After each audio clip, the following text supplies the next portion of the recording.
Hai, kembali lagi di Wejangan Paman Iyal. Kali ini mau bahas tentang tensi di Timur Tengah yang sedang meningkat. Iran meluncurkan gempuran udara ke Israel pada hari Minggu 14 April 2024 di malam hari. Setidaknya tercatat ada 170 drone, 30 rudal jelajah, dan 110 rudal balistik. Itu adalah pertama kalinya Iran melancarkan serangan ke Israel dari wilayah kedaulatan Iran, walau ada pula puluhan rudal dan drone yang diluncurkan dari Irak, Suriah, dan Yaman. Peristiwa tersebut adalah episode terkini dalam permusuhan lama antara Iran dan Israel. Kedua negara itu telah terlibat dalam permusuhan berdarah selama bertahun-tahun yang fluktuasi intensitasnya tergantung pada peristiwa geopolitik. Permusuhan keduanya merupakan salah satu sumber ketidakstabilan di Timur Tengah. Bagi Teheran, Israel tidak punya hak untuk hidup. Para penguasa Iran menganggap Israel sebagai setan kecil, sekaligus sekutu Amerika Serikat yang mereka sebut sebagai setan besarnya. Iran ingin keduanya menghilang dari Timur Tengah. Di lain pihak, Israel menuduh Iran mendanai kelompok teroris dan melakukan serangan terhadap kepentingannya yang dimotivasi oleh sikap anti-Yahudi dari para ayatullah. Persaingan antara dua musuh bebuyutan ini memang telah menimbulkan banyak korban jiwa. Seringkali akibat tindakan rahasia yang tidak diakui oleh pemerintah manapun. Perang di Gaza hanya memperburuk keadaan. Bagaimana sih awal permusuhan antara Israel dan Iran bisa terjadi? Hubungan antara Israel dan Iran sejatinya cukup baik sampai ketika revolusi Islam yang dikomandoi Ayatullah merebut kekuasaan di Teheran pada tahun 1979. Meski sudah menentang rencana pembagian wilayah Palestina yang berujung pada berdiri negara Israel pada 1948, Iran adalah negara Islam kedua yang mengakui pendirian Israel setelah Mesir. Pada saat itu Iran adalah negara monarki yang diperintah oleh Syah dari dinasti Pahlavi dan salah satu sekutu utama Amerika Serikat di Timur Tengah. Karena alasan inilah pendiri Israel dan kepala pemerintahan Israel pertama yaitu David Ben-Gurion ini berusaha menjalin persahabatan dengan Iran sebagai caranya untuk melawan penolakan negara Israel oleh negara-negara tetangganya. Namun pada 1979, revolusi Ruhollah Khomeini menggulingkan Syah dan mendirikan Republik Islam Iran. Salah satu ciri identitas utama Khomeini adalah menolak imperialisme Amerika Serikat dan sekutunya Israel. Rezim Khomeini ini memutus hubungan dengan Israel.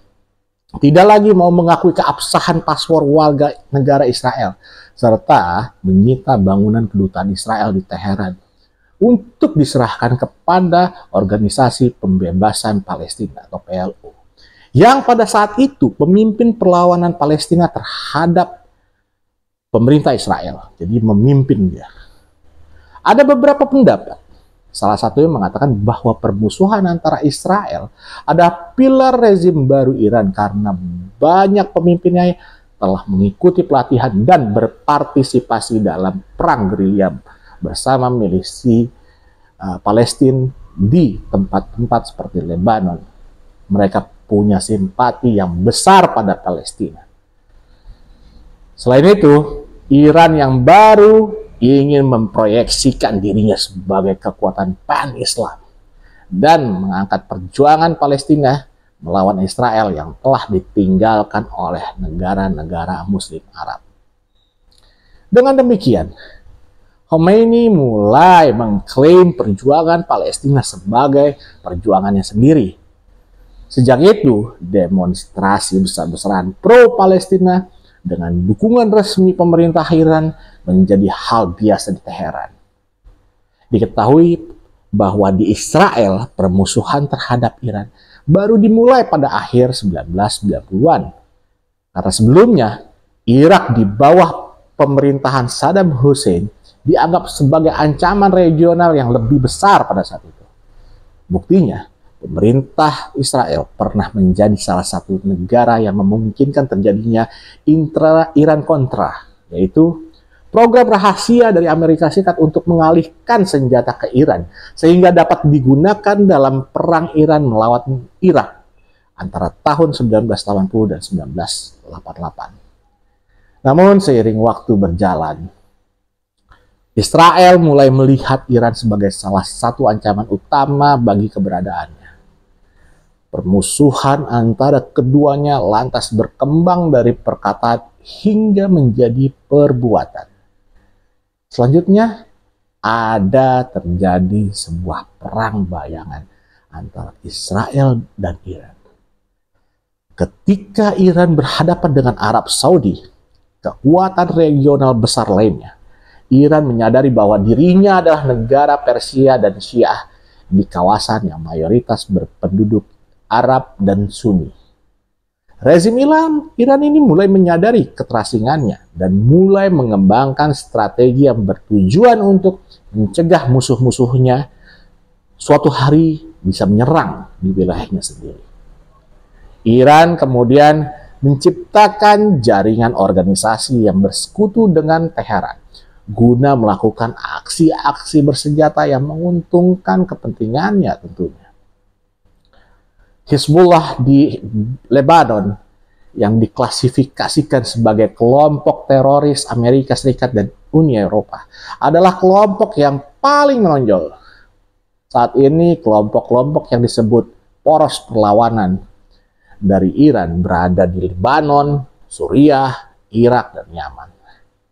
Israel sendiri tidak tinggal diam.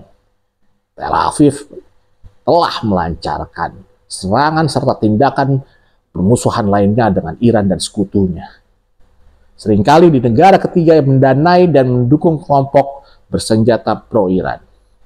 Pertarungan antara Iran dan Israel digambarkan sebagai perang bayangan. Karena apa? Karena banyak kasus kedua negara yang saling menyerang tanpa mengakui keterlibatan masing-masing. Nah, kemudian pada tahun 1992, kelompok jihad Islam yang terkait dengan Iran meledakkan kedutaan Israel di Buenos Aires, yang menyebabkan 29 orang tewas. Peristiwa ini terjadi sesaat setelah pemimpin Hizbullah Abbas al-Musawi dibunuh sebuah serangan yang secara luas dikaitkan dengan Badan Intelijen Israel. Israel selalu terobsesi menghentikan program nuklir Iran dan mencegah hari ketika Ayatullah memiliki senjata atom. Israel tidak mempercayai klaim Iran bahwa program nuklirnya hanya untuk tujuan sipil. Bahkan Israel secara luas diyakini bekerja sama dengan Amerika Serikat untuk mengembangkan virus komputer Stuxnet namanya, yang menyebabkan kerusakan serius pada fasilitas nuklir Iran. Itu terjadi di awal tahun 2000-an. Pada saat itu, Teheran juga menuduh intelijen Israel sebagai pihak yang bertanggung jawab atas serangan terhadap beberapa ilmuwan dalam program nuklirnya. Yang paling menonjol adalah pembunuhan Mohsen Fakhrizadeh pada tahun 2020, yang dianggap sebagai sosok utama dalam program nuklir Iran. Pemerintah Israel tidak pernah mengakui keterlibatannya dalam kematian ilmuwan-ilmuwan Iran. Israel bersama negara-negara barat menuduh Iran berada di balik gempuran pesawat tak berawak dan roket di wilayahnya serta beberapa serangan cyber. Perang saudara yang terjadi di Suriah sejak 2011 juga menjadi latar konfrontasi Israel dan Iran. Intelijen Barat mengindikasikan Iran telah mengirimkan uang, senjata, dan infrastruktur untuk mendukung pasukan Presiden Bashar al-Assad melawan pemberontakan yang berusaha menggulingkannya. Israel meyakini Suriah adalah salah satu rute utama Iran dalam mengirim senjata dan peralatan untuk Hizbullah di Lebanon.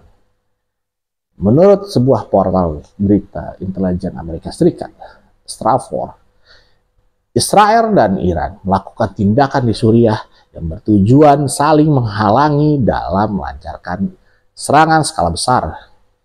Perang bayangan Israel dan Iran mencapai lautan pada tahun 2021 pada saat itu.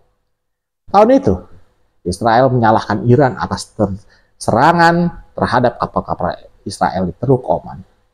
Kemudian Iran balik menuduh Israel yang menyerang kapal-kapalnya di Laut Merah.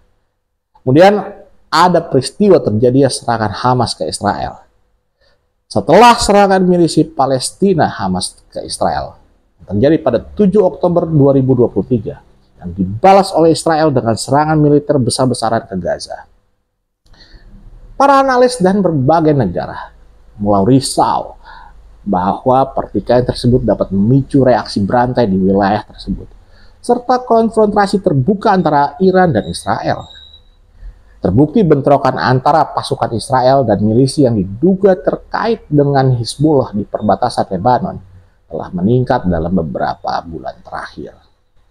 Ada pula pemberontakan dengan pengunjuk rasa Palestina di wilayah pendudukan tepi barat.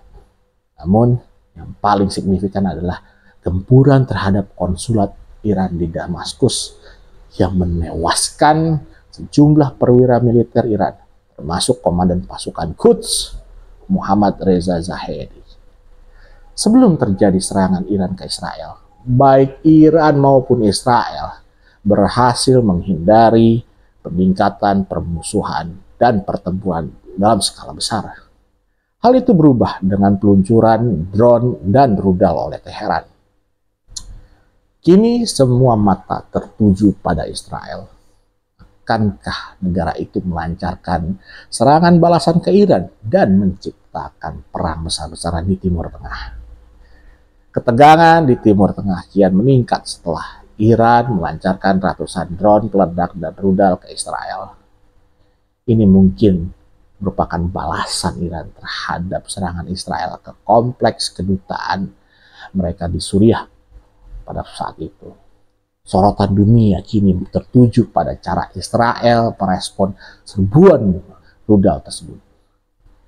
Seperti yang sudah diberitakan di tengah masyarakat, Iran merespon serangan Israel ke gedung konsulat mereka di Damaskus, Suriah pada 1 April lalu, yang mana menewaskan 7 pejabat Korps Garda Revolusi Islam. Serangan Iran ke Israel kemarin adalah serangan langsung pertama mereka ke Israel. Iran meluncurkan lebih dari 300 drone dan rudal ke Israel. Dua negara ini sudah terlibat peperangan bayangan selama bertahun-tahun. Militer Israel membuat klaim telah menembak jatuh 99% misil dan drone yang dilepaskan oleh Iran. Akan tetapi, bagaimana Israel akan menjawab serangan Iran? Negara-negara di wilayah Timur Tengah dan berbagai tempat lainnya, termasuk yang membenci rezim Iran, sudah mendesak Israel agar bisa menahan diri. Muncul kekhawatiran yang akan terjadi adanya eskalasi tensi yang besar di Timur Tengah. Posisi Iran kira-kira gini, masalah kami anggap selesai, jangan serang balik kami. Kalau Anda menyerang, kami akan melancarkan serangan yang jauh lebih besar dan Anda tidak akan bisa menangkisnya. Gitu katanya. Namun, Israel sudah bersumpah akan memberikan respon signifikan. Perdana Menteri Israel Benjamin Netanyahu menyatakan bersama kita akan menang. Pernyataan terbaru Netanyahu itu menyusul peringatan otoritas Israel bahwa apabila Iran menyerang mereka, maka serangan balasan akan ditujukan langsung ke Iran. Pemerintah Israel seringkali disebut yang paling garis keras dalam sejarah Israel sendiri. Israel pernah membalas serbuan Hamas pada 7 Oktober 2023 ke wilayah selatan mereka dalam hitungan jam dan terus menghajar Gaza dalam periode 6 bulan berikutnya. kecil ya kemungkinan kabinet perang Israel ini untuk tinggal diam atas serangan langsung Iran. Walaupun dampaknya di lapangan sudah terukur dan terbatas. Jadi, apa saja opsi Israel? Pertama-tama nih, Israel dapat mendengarkan para negara tetangganya dan melakukan apa yang disebut kesabaran strategis.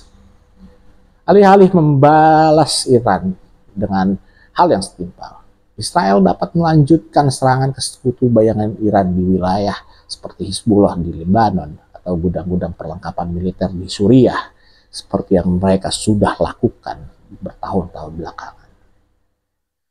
Yang kedua, Israel bisa membalas dengan melancarkan sejumlah serangan yang dipertimbangkan matang-matang berupa rudal jarak jauh dan hanya menyasar basis peluncuran rudal Iran. Serangan langsung ke Iran oleh Israel seperti ini, ya alih-alih menyasar kelompok bersenjata yang didukung Iran, bakal dipandang sebagai eskalasi oleh Iran. Atau yang ketiga ya, Israel bisa meningkatkan eskalasi dengan memperluas target respon mereka dengan mencakup pangkalan-pangkalan militer, banyak camp pelatihan dan berbagai pusat komando Korps Garda Revolusi Islam atau IRGC. Ya, ada dua pilihan terakhir yang berisiko memicu balasan lebih sengit lagi dari Iran. Mengutip sumber-sumber dari intelijen Israel ya yang sudah beredar, yang mengabarkan target-target utama Iran kemarin tampaknya adalah markas militer di dataran tinggi Golan. Suara sirine dilaporkan menggema di berbagai penjuru Yerusalem pada hari Minggu 14 April lalu. Saat serangan terjadi, ledakan pun terdengar kala sistem pertahanan udara Israel menjatuhkan misil dan drone drone-nya Iran di atas langit. Otoritas Israel menyebut ada sekitar 360 amunisi ditembakkan oleh Iran. Ada 170 drone peledak, 120 rudal balistik. Namun Israel membuat klaim kerusakan yang terjadi akibat serangan Iran itu ya minim aja. Dan ada juru bicara IDF pasukan pertahanan Israel ya, Daniel Hagari, mengatakan beberapa misil Iran menghajar wilayah Israel dan menimbulkan kerusakan kecil doang di satu pangkalan militer, tapi nggak ada makan korban. Dia juga bilang bahwa anak perempuan Bedoin berumur 10 tahun mengalami luka serius karena terkena serpihan dari runtuhan yang jatuh di arah selatan. Kemudian Presiden Iran Ebrahim Raisi mengatakan bahwa apabila rezim Zionis atau Israel atau pendukungnya berperilaku sembrono, maka mereka akan mendapatkan balasan yang lebih tegas dan jauh lebih kuat. Kemudian ada cabang terkuat dari Angkatan Bersenjata Iran ini menyatakan drone peledak dan rudal itu adalah pembalasan terhadap kejahatan yang berulang rezim Zionis Israel, termasuk serangan ke kedutaan Iran di Damaskus. Usai ratusan drone peledak dan rudal itu dilepaskan, ada utusan Iran ke PBB bilang persoalan sudah dianggap beres. Adapun ada Majen Muhammad Bahri dari Iran itu menyatakan bahwa mereka sudah memperingati Amerika Serikat via Swiss pada saat itu. Isi peringatannya gini: jika Amerika mendukung pembalasan, maka basis-basis Amerika Serikat di Timur Tengah akan menjadi target Iran selanjutnya. Di sisi lain, ada Menlu Iran Hossein Amir Abdullahian seperti mengaku bahwa pada Amerika serangan terhadap Israel akan terbatas dan sekedar untuk membela diri. Pertanyaan yang menjadi kunci di sini adalah, apakah Amerika Serikat akan terseret dan mengakibatkan perang terbuka antara Iran dan pasukan Amerika di wilayahnya? Amerika mempunyai fasilitas militer di seluruh 6 negara Teluk Arab, termasuk di Suriah, Irak, dan Jordania. Semua titik ini bisa menjadi sasaran Iran yang meski dihadang sanksi internasional selama bertahun-tahun, tapi tapi mampu membangun persediaan besar rudal balistik dan rudal-rudal lainnya. Iran pun bisa melakukan ancaman yang telah lama diumbar. Apabila diserang, ya, kemudian berupaya menutupi Selat Hormuz yang vital dan strategis menggunakan ranjau, drone, kapal serang cepat, kemudian dan begini Iran dapat menghambat hampir seperempat pasokan minyak dunia. Ini adalah skenario mimpi buruk ya, karena akan menyeret Amerika dan negara-negara Teluk ke dalam perang satu kawasan. Banyak negara kini berupaya sekuat tenaga untuk menghindarinya. Lantas bagaimana reaksi dunia menyusul serangan Iran ini? Presiden Amerika Joe Biden berbincang dengan Netanyahu setelah serangan Iran dan memastikan komitmen kuat Amerika atas keamanan Israel. Biden mengutuk serangan tak terduga terhadap Israel. Dia pun menambahkan bahwa Amerika membantu Israel dan sekutu untuk menjatuhkan hampir seluruh rudal dan drone Iran. Biden juga mengatakan akan mengumpulkan teman-teman pemimpin G7, G7 untuk mengkoordinasikan respon diplomatik bersama atas serangan kurang ajar, menurut dia.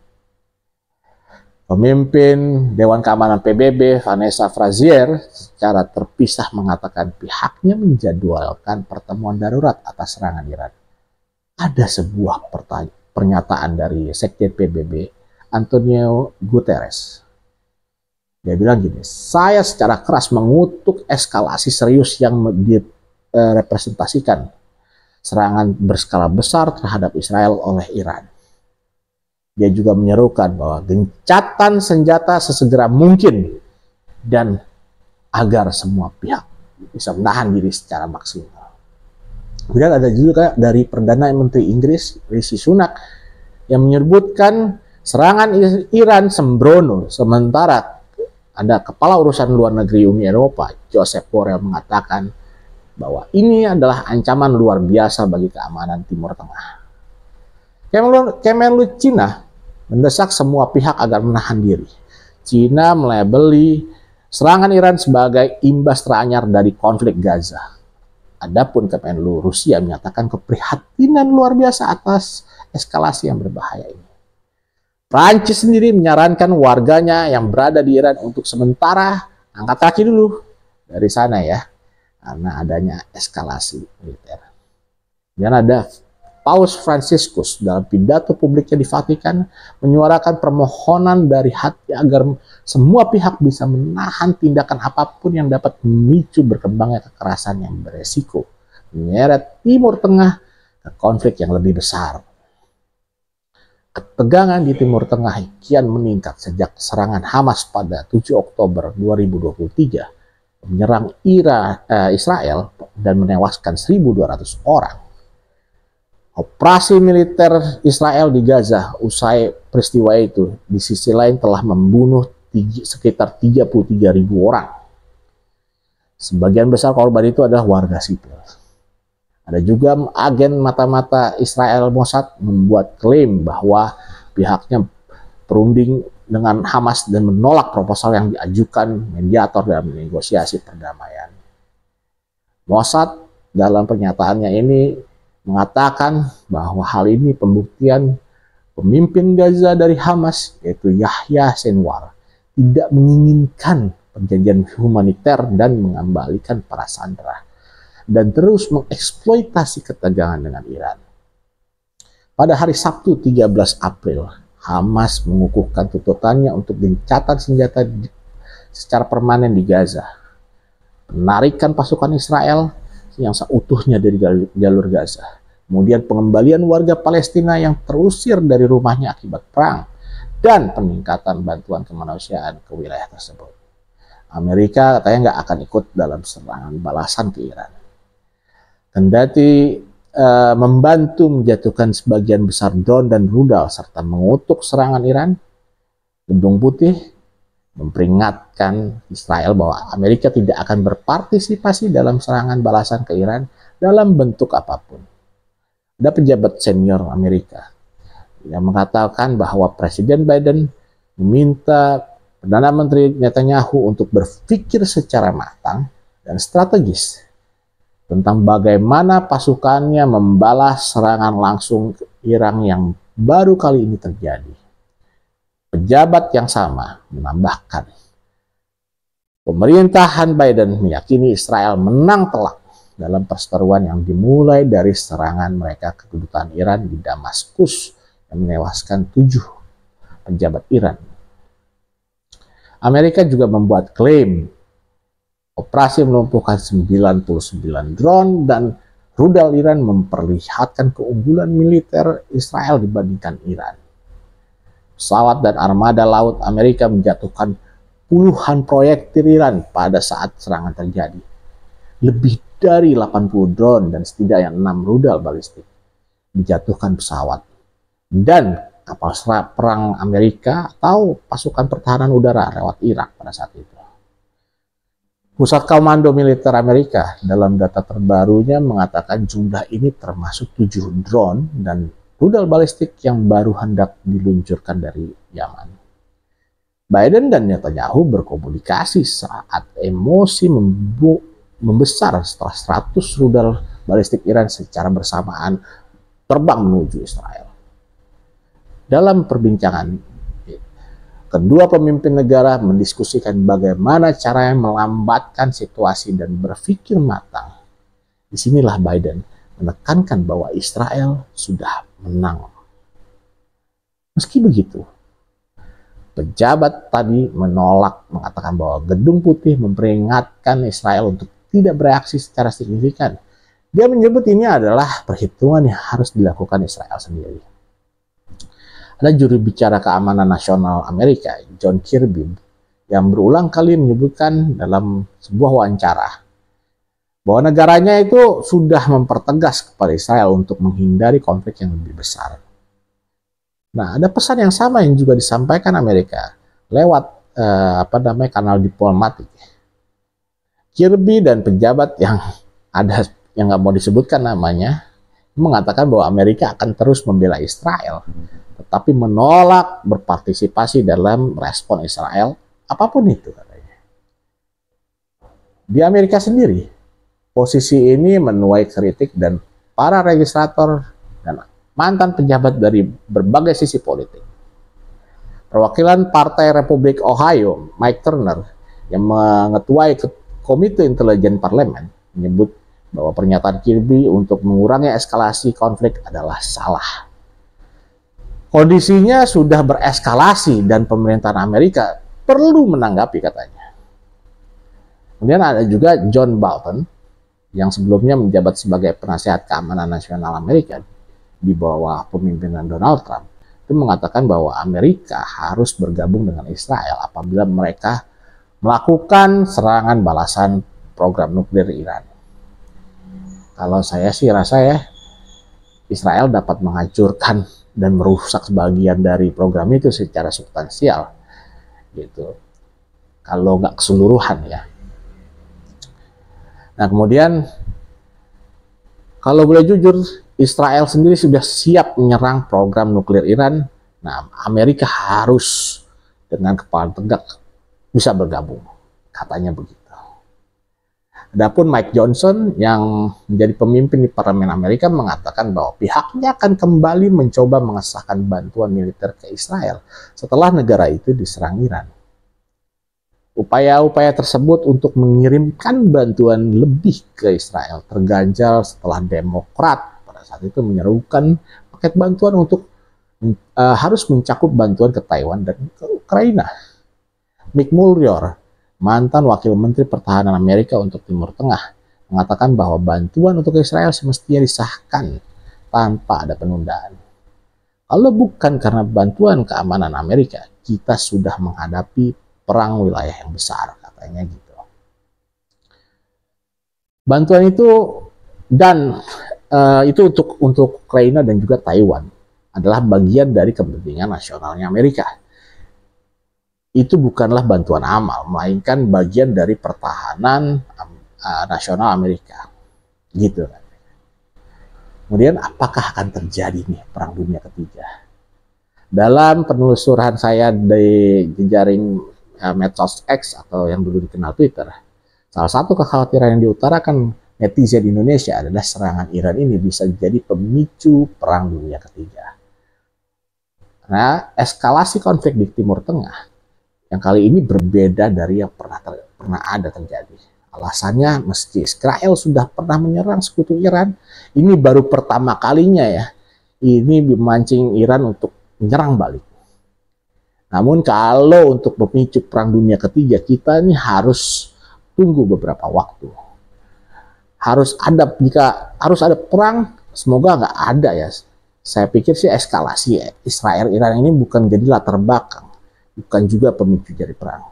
Masih butuh eskalasi yang lebih masif untuk bisa menarik negara-negara besar mendeklarasikan perang. Saat ini negara-negara besar masih wait and see, memberikan kecaman atau kutukan alih-alih berdeklarasi perang. Di sisi lain, Iran sendiri terkesan punya keengganan untuk perang terbuka dengan memperingatkan Amerika agar nggak ikut campur lah dalam hal ini. Di sisi lain, Amerika sebagai pendukung terbesar Israel juga menyatakan tidak akan aktif dalam serangan atau perang ofensif Israel dengan Iran. Ada Cina, Rusia, dan juga negara-negara Eropa yang menyatakan hal yang sama. Ada eskalasi dan kutukan, retorika agresif untuk berperang. Negara-negara besar pun mulai sadar bahwa perang selalu mahal dan memakan biaya ekonomi, sosial, dan politik yang besar.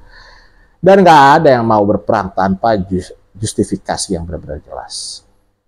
Meski begitu, jika ada penurunan eskalasi pasca serbuan drone dan rudal Iran ini, maka tensi dunia akan terus naik. Dan ini yang ditakutkan bisa menjadi momok bahwa akan ada perang besar dalam masa hidup kita. Lalu, apa dampak serangan Iran ke Israel bagi perekonomian Indonesia? Serangan Iran ke Israel sempat memicu kekhawatiran peningkatan ketegangan di Timur Tengah yang dapat tentunya melambungkan harga minyak dunia. Kira-kira apa dampaknya untuk perekonomian Indonesia? Pertikaian ini kiranya nggak akan berdampak besar karena ketegangan bakal berangsur turun.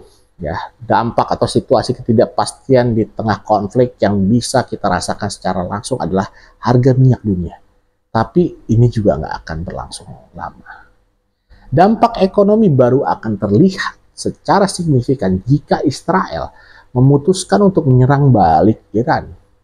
Meski demikian, nggak menutup kemungkinan situasinya bisa berubah secara drastis kalau Israel tiba-tiba memutuskan menyerang Iran balik. Jika terjadi, perekonomian Indonesia ini bakal terkena imbasnya. Mengapa situasi bisa berangsur baik? Sejak awal, para pengamat ya memprediksi ketegangan ini nggak akan lama meningkat terlalu tajam karena Iran sendiri udah memberitahu Israel dan sekutunya bahwa mereka akan melakukan serangan. Alhasil, Israel sudah lebih siap menghadapi serangan. Amerika, Inggris, Prancis, Yordania pun langsung membantu menghalau lebih dari 300 drone dan rudal yang ditembakkan Iran ke Israel. Beberapa pengamat menganggap Iran sudah memperhitungkan agar serangan ini nggak berdampak secara signifikan. Menurut mereka, Iran ini hanya ingin menyelamatkan muka setelah Israel menyerang kantor konsulat mereka di Suriah pada 1 April. Tujuannya adalah untuk bisa menunjukkan kapabilitas mereka, tapi nggak menyebabkan peningkatan situasi ketegangan yang ada. Saat ini, para pihak yang ada di pusaran konflik tersebut memahami bahwa mereka terjebak di situasi yang namanya Mexican standoff. Istilah itu biasa dipakai untuk merujuk pada situasi ketika para pihak yang terlibat dalam satu konflik mengetahui posisi mereka sama-sama kuat dan saling terancam. Dalam kondisi seperti ini, nggak ada strategi yang bisa membuat salah satu pihak menang. Jika satu saja dari mereka menyerang, bisa jadi bumerang untuk diri sendiri dan memicu konflik lebih besar. Mereka sebenarnya sudah saling tahu bahwa di belakang Iran ada Rusia dan Cina. Iran juga tahu bahwa di belakang Israel ada Amerika dan NATO. Jadi kecil kemungkinan Israel menyerang balik. Apalagi Iran diduga memiliki senjata nuklir. Dari kacamata hubungan internasional, kepemilikan senjata nuklir itu menjadi sesuatu yang penting dalam mencegah pihak lain untuk melakukan balasan atas tindakan mereka. Iran udah berjanji gak akan melakukan serangan lagi selama Israel gak macem-macem. Israel sendiri masih mempertimbangkan bakal melakukan serangan balasan atau enggak. Walau Amerika ini udah mau wanti-wanti lah agar mereka nggak usah ikut menyerang Iran demi menghindari konflik yang lebih besar. Sikap Israel yang belum jelas ini menimbulkan ketidakpastian di kawasan, baik secara politik maupun ekonomi. Ketidakpastian ini yang dapat berdampak pada perekonomian Indonesia.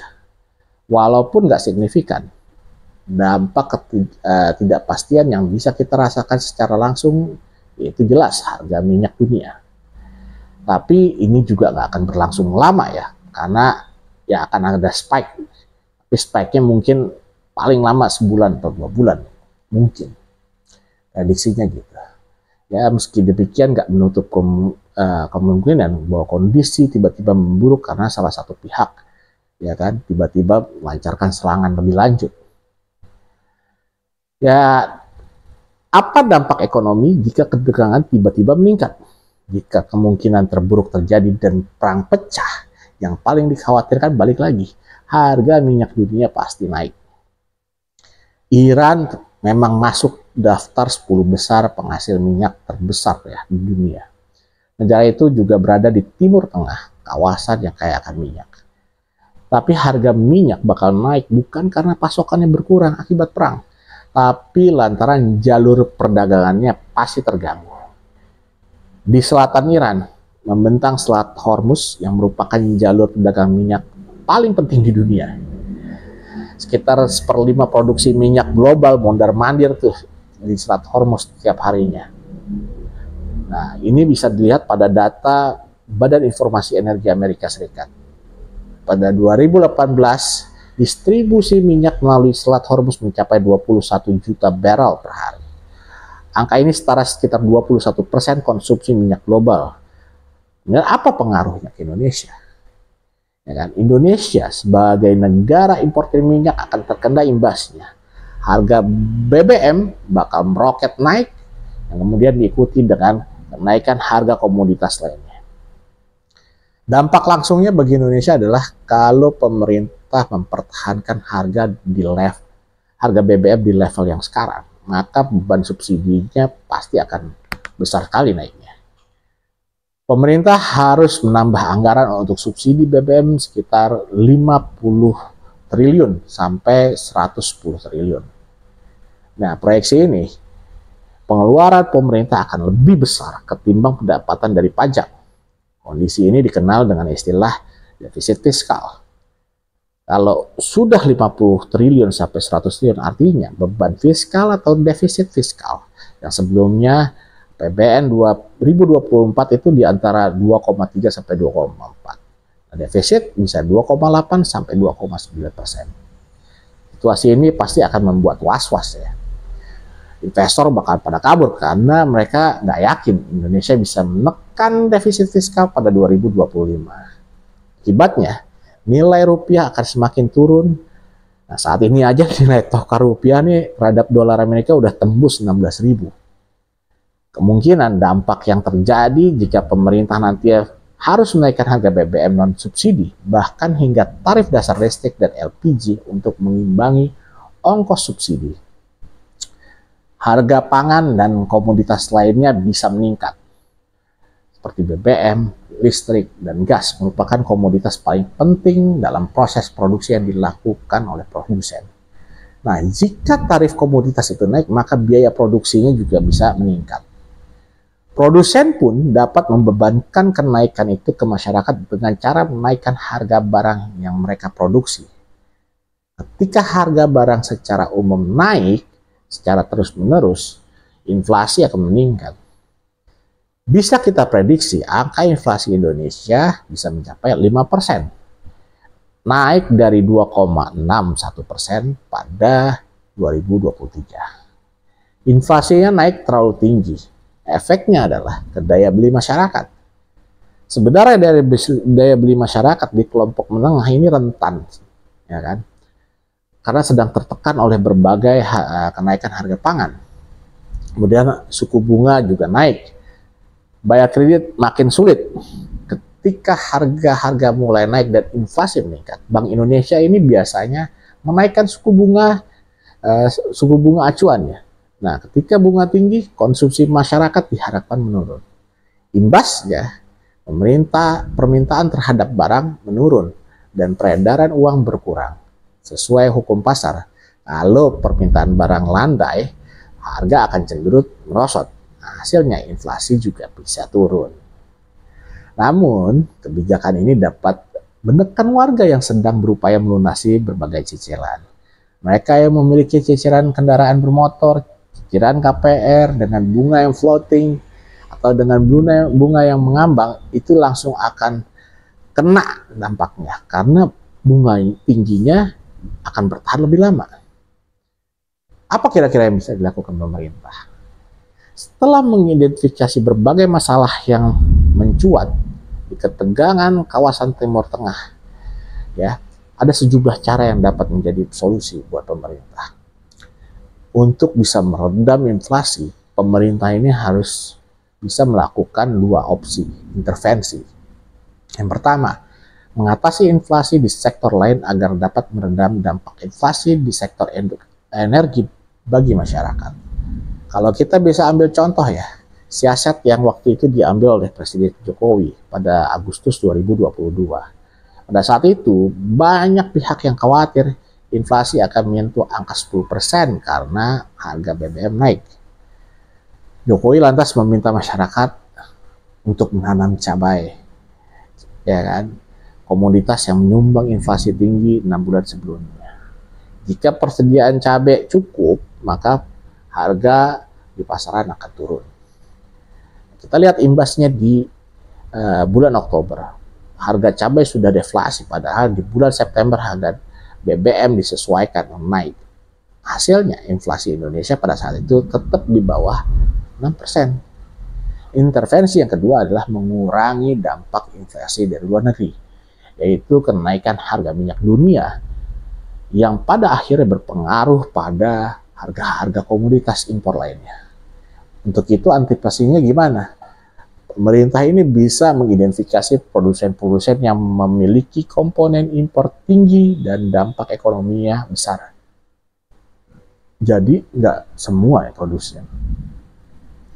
Setelah itu pemerintah bisa membantu produsen yang memiliki dampak ekonomi besar dengan cara memberikan subsidi ketika mereka ingin mengimpor bahan. Itu bisa dilakukan subsidi sehingga harga yang ditransmisikan ke level konsumen dan harga jadi naik. Tapi diserap pemerintah lewat jalur subsidi tersebut. Ya seperti itulah ya kira-kira bahasan kita. Makasih buat yang udah menyaksikan dan sudah subscribe, like, dan komen. Mohon terus dukung channel ini dan kita bisa ketemu lagi pada topik-topik yang lain yang tentunya lebih menarik. Terima kasih.